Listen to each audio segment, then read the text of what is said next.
War and Peace Report. I'm Amy Goodman. On Capitol Hill, Democratic lawmakers continuing their historic sit-in on the floor of the House to demand the Republican leadership take action on gun control after the Orlando massacre left 49 people dead. Yet another massacre. We're joined now by Democratic Congressman Alan Grayson of Florida, whose district includes Orlando. He's drafting an assault weapons ban bill in the wake of the mass shooting at the Pulse nightclub. Welcome to Democracy Now!, Congressmember Grayson. What exactly are you demanding? I'm demanding in a one-sentence bill called the Freedom from Fear Act that we reinstate the successful assault weapons ban that we had throughout the entire country for 10 years, from 2000 up to 2004. During that time, mass murders committed by assault weapons dropped by 2/3. The assault weapons ban was effective. Unfortunately, we put a sunset clause in it that ended it after 10 years. If not, it would still be in effect, still protecting us, and the Pulse tragedy would have never happened. I mean, we see overwhelmingly in this country where upwards of 90% of people, vast majority of members of the NRA, in fact, are for forms of gun control. Assault weapons ban is not quite as high as 90, but it's still more than half the population. Why has not that been the demand of the Democrats, either in the Senate after the filibuster we saw with Senator Murphy, or even what's being talked about now, which is much more focused on no buy, no fly, no fly, no buy, the idea of if you're on a terror watch list, you can't get a gun? I think if you asked our Democrats to which three bills they'd like to see passed, then almost every one of us would say we want to see universal background checks, we want to see no fly, no buy, and we want to see an assault weapons ban reinstated. Those are the three bills that are on top of everybody's minds. And the third one is necessary because it's just too easy to kill too many people too quickly in this country.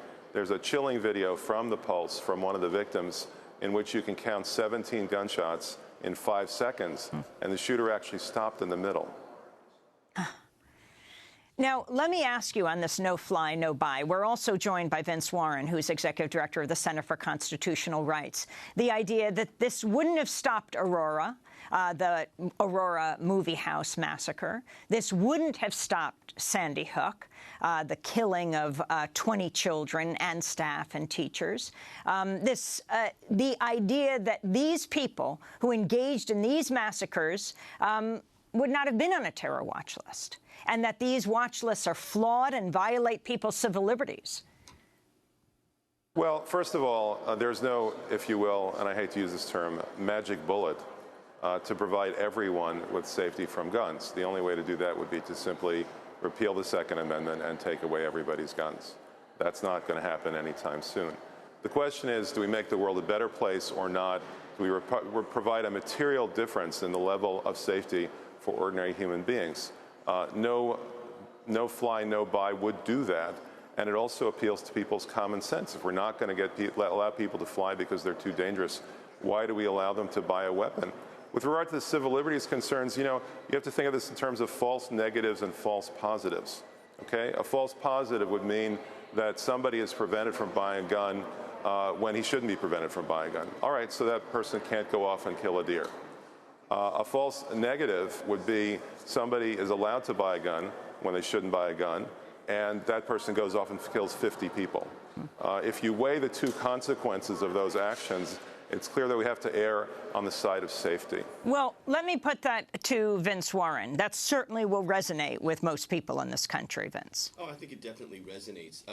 But I think, the Congress member and we might agree that the best way to deal with this problem is to deal with false negatives and false positives, but deal with the instrumentalities that we know that are dangerous. And clearly, a ban on assault weapons would resolve most of those issues, make people a lot more safer. It wouldn't stop what's in people's hearts and minds, but it would stop what's in people's hands. That's the clearest way to do something.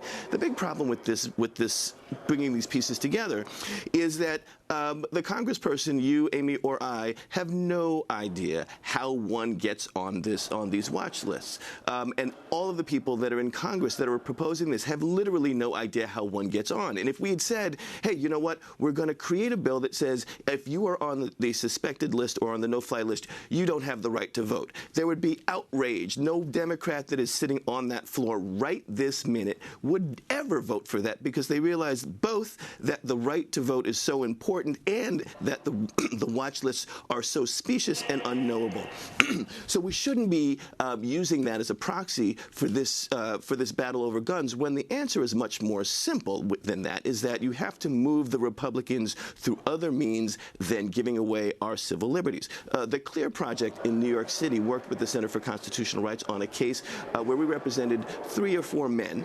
Those men were threatened with being put on the watch list, not because they were dangerous, but because the FBI wanted them to spy on their own Muslim communities. This is the kind of things that happens under these watch lists. These people were not dangerous. First of all, they didn't even want guns, but if they ended up being on the watch list because they refused to spy on their own communities, does that make them more or less likely to be a threat?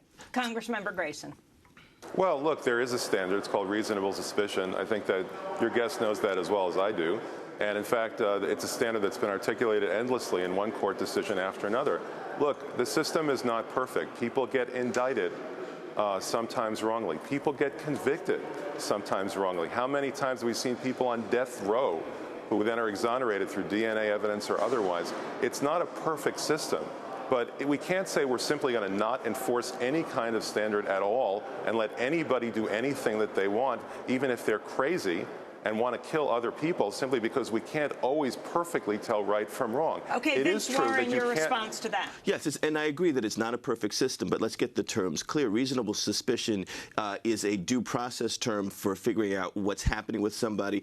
Beyond a reasonable doubt is when you actually go to trial. Neither of those two standards apply to these watch lists. This is about secret evidence. This is about what someone may or may not have done, not what they did or they're about to do. It doesn't make sense to build something so deeply into our justice system. Congressmember Grayson. Well, that's just not true. I mean, I've spoken to the FBI agents endlessly. I've had several different briefings this week. They apply the reasonable suspicion standard before they put anybody on the watch list. That's what they do. That's how the world actually works. But beyond that, you just don't let the perfect be the enemy of the good when people's lives are at stake. This is a system where there are actually ways to get off the watch list. But the fact is that if the worst thing that happens, if we have the watch list, is that every once in a while people can't shoot Bambi, that's not a bad system. Bear in mind that for the first 200 years of this country, there was no personal right to bear arms. It was only in the Heller case fairly recently that the Supreme Court said that some people have the right to have a handgun in their homes. Not everybody, but some people. And that's where we are right now. So to say that that extremely marginal decision, which represents a break with 200 years of jurisprudence, somehow turns our right to protect ourselves upside down through passing wise laws is completely wrong. Congressmember Grayson, we had a Democracy Now! Producer whose kid, who was under 10, was on the terrorist watch list. Every time they traveled, he was pulled aside. They would miss their flights. He was a child whose name, they said, was similar to someone's, but it would every single time. He could not come off it. Even the people who took him to question the child would say, we don't know how to tell you to get off that list. You have Laura Poitras, who was harassed how many times, the Oscar-winning filmmaker, she came into an airport. She was told she was on a no-fly list. If you hang gun control on this, won't it reify this list? People will feel their lives depend on this list. What about the hundreds and hundreds of people who are on the list who are able to buy guns and make mayhem? Why don't we think about them? It's always going to be a trade-off no matter what you do. I went through secondary screening at the airports after 9/11 14 times in a row, and I'm a member of Congress. So there's always going to be mistakes that are made, but they're mistakes that do not lead to death, the way that mistakes in the other direction lead constantly and to our internal grief. Vince Warren, last comment. Yeah, there very well may be hundreds of people that are on that list that should not have guns. I don't disagree with that. What we have to be clear is about none of us sitting here know who those people are. The people that are on the list likely don't know who they are. And if we want to keep those 100 people from killing folks, why don't we just tighten our gun control laws without doubling down on hysterical 9/11 policies? We can get to those people that shouldn't have guns, but we shouldn't do it through these policies. Congressmember Grayson, wouldn't an assault weapons ban deal with all of these issues? Yes. The fundamental underlying truth, the thing that keeps people up late at night in fear, is the fact that it's just too easy to kill too many people too quickly. Obviously, I think it would be a very constructive thing to do. That's why I've introduced my Freedom from Fear bill, my one-sentence bill to accomplish exactly that. I think that if we'd had simply one handgun in operation at the Pulse, the outcome would have been entirely different. And how much support are you getting from the Democrats on an assault weapons ban? It was not raised in the Senate during the filibuster. Well, we'll see. I mean, we're circulating the bill right now, and we'll see how many original co-sponsors that we get. But the point is that the public should not have to live in fear the way that the public does at this point, and understandably so. When one person, one ordinary person, not a sharpshooter, not anybody with special training, not somebody with sharp reflexes, one person using one weapon can kill almost 50 people in a matter of minutes, the problem is not simply the person who's doing the shooting, it's the weapon. And the only way to deal with that problem, as I see it, is to ban assault weapons. Congressmember Alan Grayson, thanks so much for being with us. Represents Orlando, Florida, and other areas around that. Thanks for joining us from Capitol Hill, where the protest is ongoing. This historic sit-in that is taking place, Democrats on the floor of the House.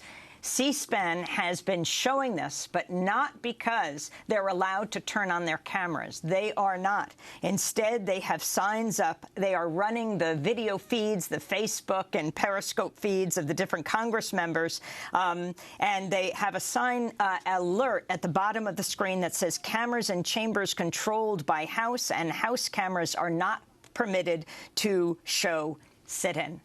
I want to turn now to